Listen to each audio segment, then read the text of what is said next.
माना गया कि प्रियंका गांधी के इस गुस्से की वजह आरोप अमेठी में कांग्रेस अध्यक्ष राहुल गांधी की हार थी, जिसके लिए उन्होंने कार्यकर्ताओं को खरी खरी सुना दी।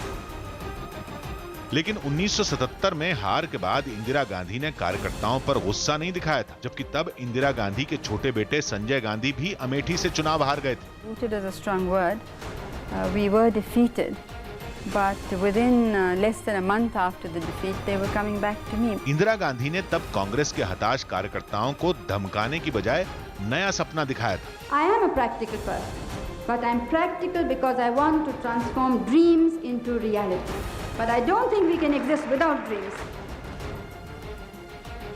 और 1977 में इंदिरा गांधी और कांग्रेस जिस हाल में थी, उसमें गुस्से की कोई गुंजाइश नहीं थी, क्योंकि तब कांग्रेस के साथ इंदिरा गांधी और संजय गांधी को डर था कि जनता पार्टी की सरकार उनके खिलाफ राजनीतिक बदले की भावना से कार्रवाई कर सकती है। इंदिरा गांधी की दोस्त रही पुपुल जयकर ने अपनी किताब इंदिरा बायोग्राफी में उनके एक और डर का भी जिक्र किया है। पुपुल जयकर के मुताबिक इंदिरा गांधी को डर था कि इमरजेंसी के दौरान नसबंदी कार्यक्रम की चपेट में आए लोग कहीं संजय गांधी की जबरन नसबंदी न करवा दें।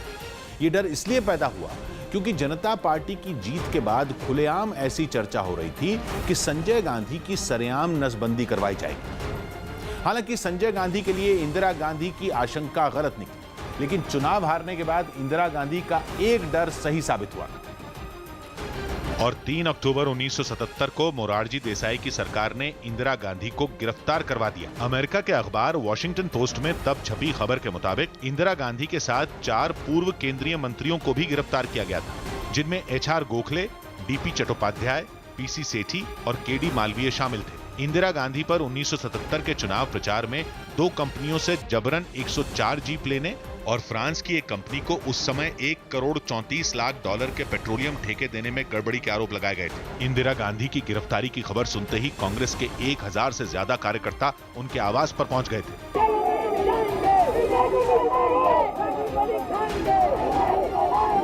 कार्यकर्ताओं का जोश देख इंदिरा गांधी को बहुत हिम्मत मिली थी, जिसके बाद उन्होंने अपने खास सहयोगियों के साथ मिलकर आगे की रणनीति तैयार की। इंदिरा गांधी को अंदाजा हो गया था कि कार्यकर्ताओं से जज्बाती जुड़ाव ही राजनीति में उनकी वापसी करा सकता है।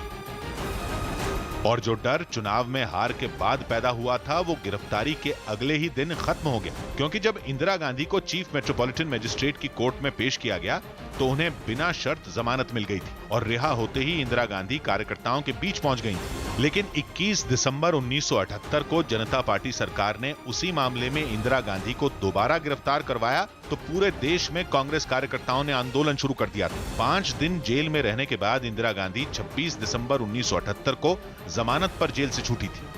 तब जेल से छूटी इंदिरा गांधी के पास कांग्रेस का मजबूत संगठन था, लेकिन आज हार से हताश कांग्रेस का संगठन कमजोर है।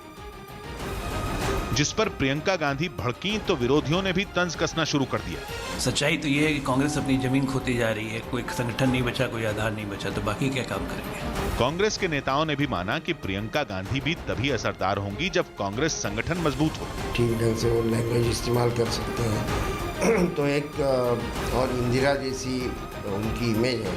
पहले यूपी में कांग्रेस का संगठन बनना बहुत जरूरी है, क्योंकि प्रियंका गांधी में लोगों को इंदिरा गांधी की छवि दिखती है। इसलिए कांग्रेस को उम्मीद है कि प्रियंका गांधी ही कांग्रेस को मौजूदा संकट से उबार सकती है। जैसे इंदिरा गांधी ने पार्टी को 1977 की हार के बाद उबारा था और इसकी शुरुआत भी उन्होंने चुनाव हारने के 5वें महीने में ही कर दी थी। 13 अगस्त 1977 को इंदिरा गांधी बिहार के नालंदा जिले में बेलछी गांव के दौरे पर पहुंच गई थी। हर धर्म ने भाईचारा सिखाया है, जहां मई के महीने में 11 दलित मजदूरों का नरसंहार हुआ था। बेलछी गांव का रास्ता बाढ़ में बर्बाद हो चुका था, इसलिए इंदिरा गांधी हाथी पर सवार होकर वहां पहुंची थी। और इंदिरा गांधी की हाथी की सवारी वाली वही तस्वीर लोगों के दिलो दिमाग में छप गई थी, जिसका इस्तेमाल करके इंदिरा गांधी ने कांग्रेस का खोया जनाधार फिर से तैयार करना शुरू किया। इंदिरा गांधी ने बेलछी कांड के सहारे दलितों के बीच अपनी पैठ दोबारा बनाई थी और मुस्लिम समुदाय का भरोसा भी जीता था, जिन्होंने इमरजेंसी के दौरान जबरन नसबंदी का कहर सबसे ज्यादा भुगता था। और इंदिरा गांधी की मेहनत और रणनीति का असर सिर्फ 2.5 साल में ही दिख गया, जब इंदिरा गांधी ने बुरी तरह पस्त कांग्रेस को फिर से खड़ा कर दिया। और 1980 के लोकसभा चुनाव में कांग्रेस की बड़ी जीत के साथ इंदिरा गांधी सत्ता में लौटी थी। जो कांग्रेस 1977 में 154 सीटों पर सिमट चुकी थी, उसने 1980 के चुनाव में 353 सीटों पर जीत हासिल की थी, जबकि 1971 में गरीबी हटाओ के नारे के बाद भी कांग्रेस को 352 सीटें ही मिली थी। और 1980 में अपने राजनीतिक जीवन की सबसे बड़ी जीत के बाद भी इंदिरा गांधी ने जनता और संगठन को ही क्रेडिट दिया था। I think it is not a negative vote. It is a very positive vote for what the Congress stands for, what the Congress has achieved in the past, and what the people hope